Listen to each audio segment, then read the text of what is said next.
여러분 안녕하십니까. 트래블 데일리 12월 5일 목요일잖아요. 예, 시작해 보겠습니다. 자, 저희가 최근에 글로벌 OTA 그리고 뭐 다른 조사기관에서 최근에 한국인의 여행 트렌드 그리고 뭐 내년에 어떻게 뭐 여행 트렌드 한국인의 선호하는 것들이 뭐 어떻게 될 것인가 자주 좀 소개를 시켜드리고 있습니다. 오늘 소개시켜드릴 내용은 비교적 신뢰할 만한 OTA에서 조사 발표한 자료입니다. 조사 대상도 많고요. 비교적 좀 신뢰할 수 있는 업체가 아닌가 해서 저희가 특별히 탑 뉴스로 선정을 해봤습니다.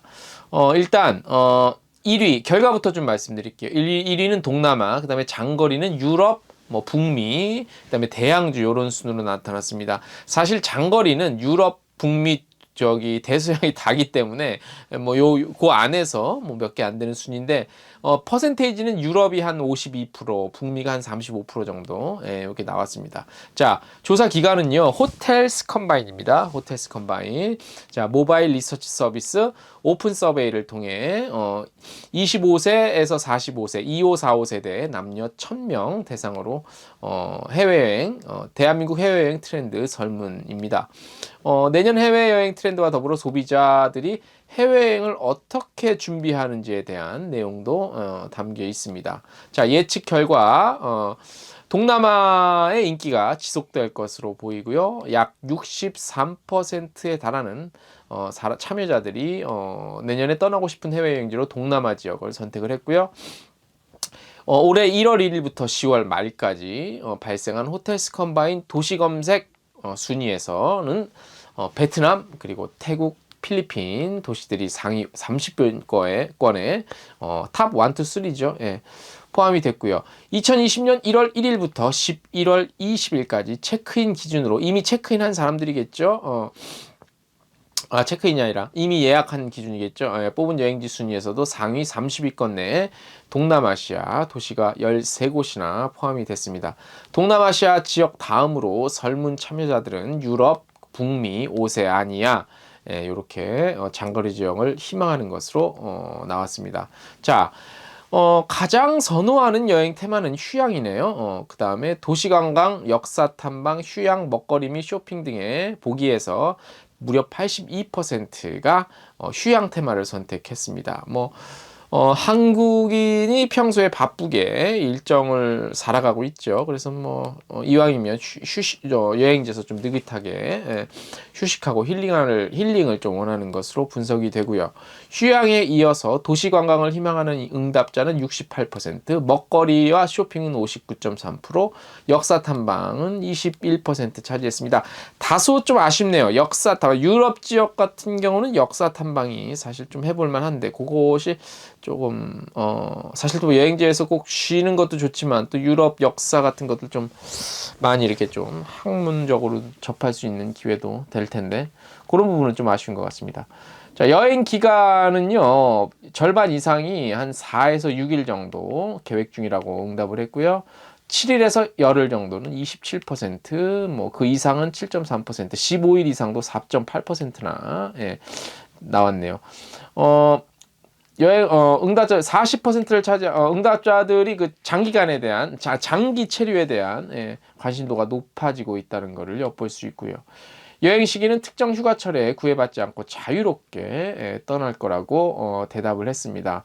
최근에 연차휴가 제도가 이제 정착이 돼서 이런 그 7말 8초 극성수기 여행을 선택하는 그 사람 응답은 한 12% 정도밖에 안 되는 걸로 나왔습니다.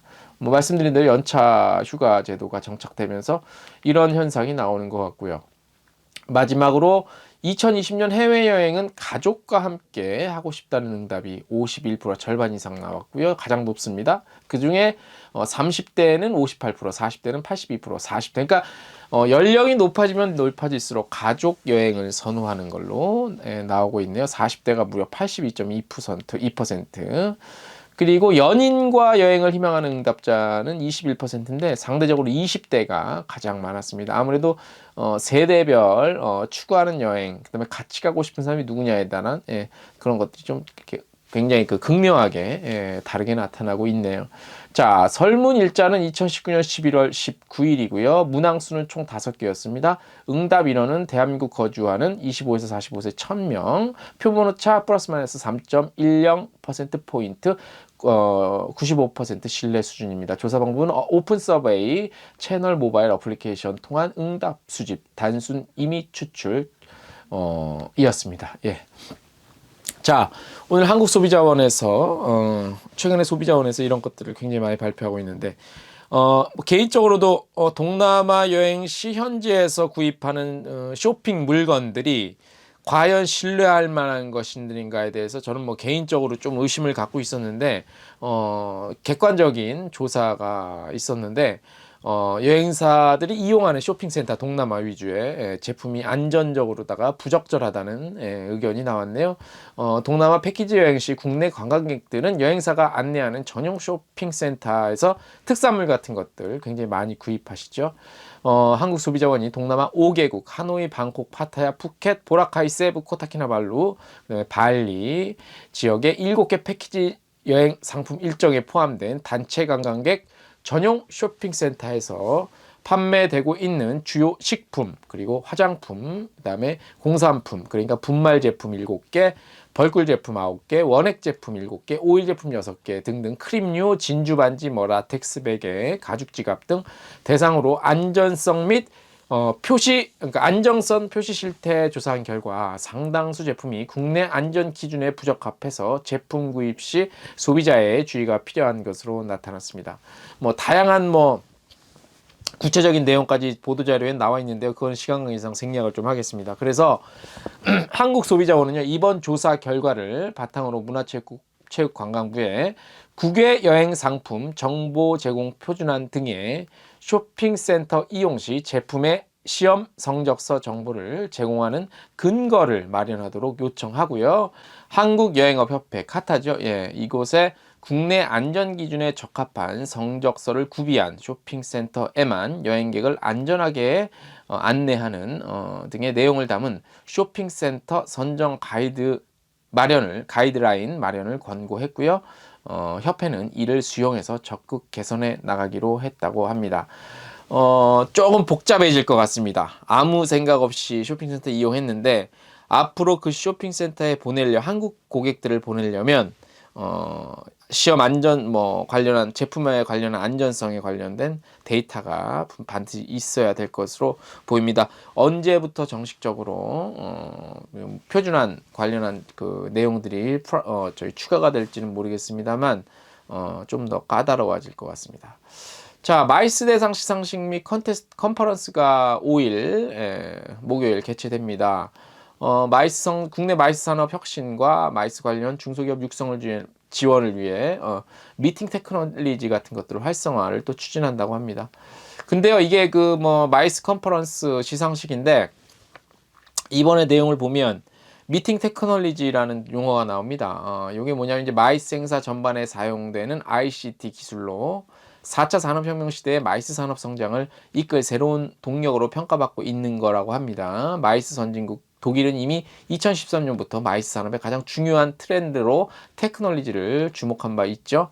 하지만 한국은 ICT 강국임에도 관련 업계의 미팅 테크놀리지에 대한 이해도가 부족해 활용도가 아직 높지 않은 수준이었다고 합니다. 그래서 4차 산업혁명 시대에 이런 기술을 도입한다고 하는데, 그래서 문화체육관광부와 한국관광부사는 5일부터 6일까지 수원 컨벤션 센터에서 열리는 마이스 대상 시상식 및 컨퍼런스에서 미팅 테크놀리지를 참석자들에게 선보인다고 합니다. 기술력을 선보여서 시범적으로 운영하겠다는 얘기인데, 사실 기술력 좋죠. 근데 독일 얘기 나오고 했는데 이거는 사실 그냥 자료인 것 같아요. 사실 마이스 산업의 가장 기초는 객실입니다. 어떻게 보면 주위에 행사를 치를 수 있는 인근의 숙소, 그 호텔이나 그런 것들에 대한 인프라인데 우리가 흔히 알고 있는 동남아 휴양지 같은 데 보면은 굉장히 인프라가 잘 돼 있어서 그곳에서 마이스 행사가 많이 열립니다. 근데 한국에서 마이스 행사를 열기가 사실 쉽지가 않습니다. 왜냐하면 호텔 인프라가 굉장히 부족하기 때문이죠. 그래서 마이스 산업의 발전을 위해서도 가장 중요한 것은 사실 숙박시설에 대한 인프라인데, 그런 기초적인 아주 기본적인 인프라 구축에는 신경을 안 쓰고, 이런 뭐 말로만 듣기 좋은 ICT니 뭐 4차 산업혁명 시대에 뭐 그에 준하는 뭐 이런 거 사실 다 필요 없습니다. 와서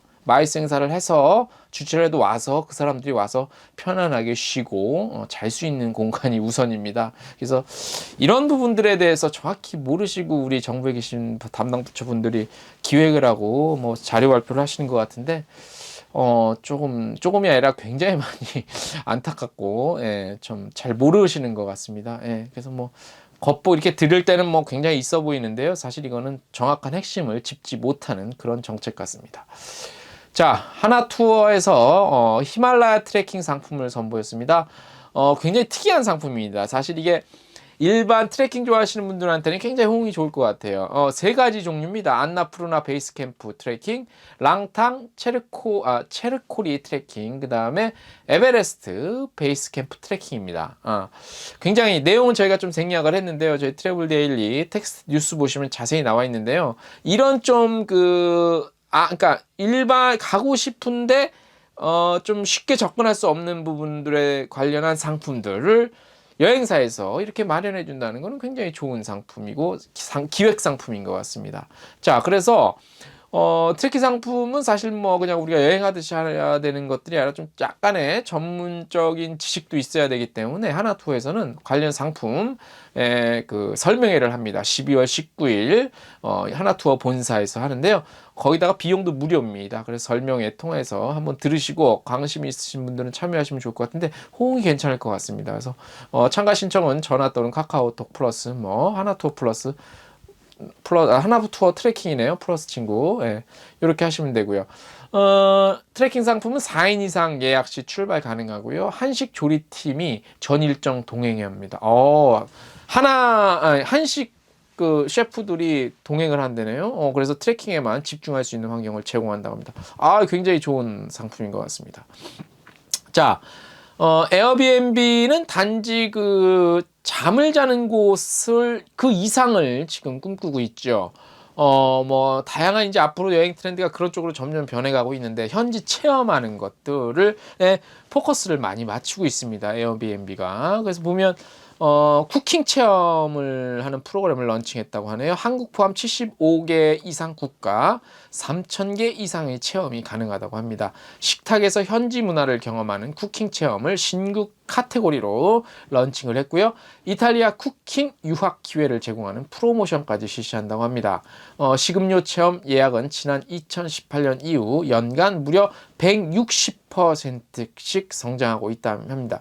그 중에서 쿠킹 체험료 주로 세계의 가정에서 전수되는, 세계가 아니고요, 글로벌, 가정에서 전수되어 온 요리 비법을 배울 수 있다고 합니다. 예를 들면 멕시코 할머니의 레시피에서부터 정통 우즈베키스탄 가정 요리까지 가족과 친구들과 경험하던 전 세계 75개국 이상에서 독특한 레시피 3,000개를 배울 수 있다고 합니다. 주요 쿠킹 체험이 뭐냐면 이탈리아 할머니와 함께 빚는 리베올라입니까? 제가 잘 몰랐는데 요거 만들기, 그다음에 고대 아즈텍 방식으로 만드는 올레 소스, 몰래 소스입니까? 현지 전문가에게 정통 레시피와 문화를 배울 수 있는 체험, 가정집, 주방, 농장, 해변, 동굴 등 독특한 분위기를 지닌 특별한 장소에서 즐기는 식사 체험, 그 다음에 스타 셰프, 배우, TV쇼 진행자 등 현지 유명인이 한정 기간 동안 진행하는 체험, 다양한 체험 프로그램들이 있습니다.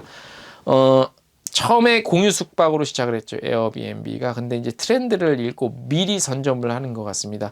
미리 선점을 했는데 이것이 트렌드로 그들이 원하는, 에어비앤비에서 원하는 그대로 트렌드가 바뀌었을 경우에는 이제 전 세계적인 그 투어 트렌드도 트렌드를 주도해 나갈 수 있을 거라고 봅니다. 왜 우리나라에서는 이런 기업들과 이런 아이디어가 안 나오는지 참 답답합니다. 개인적으로 기존에 못 호텔 운영됐던 것들이 스타트업을 돼서 뭐 그것들이 이제 뭐 공유 숙박의 형태로 그래서 스타트업으로 인정을 받고 있는데 그것이 꼭 바람직하지 않은 방식은 아니지만 뭐 에어비앤비와 뭐 그런 인도의 오요 같은 그런 스타트업들이 나오지 않는 한국 관광업의 현실이 매우 안타까운 게 사실입니다. 예.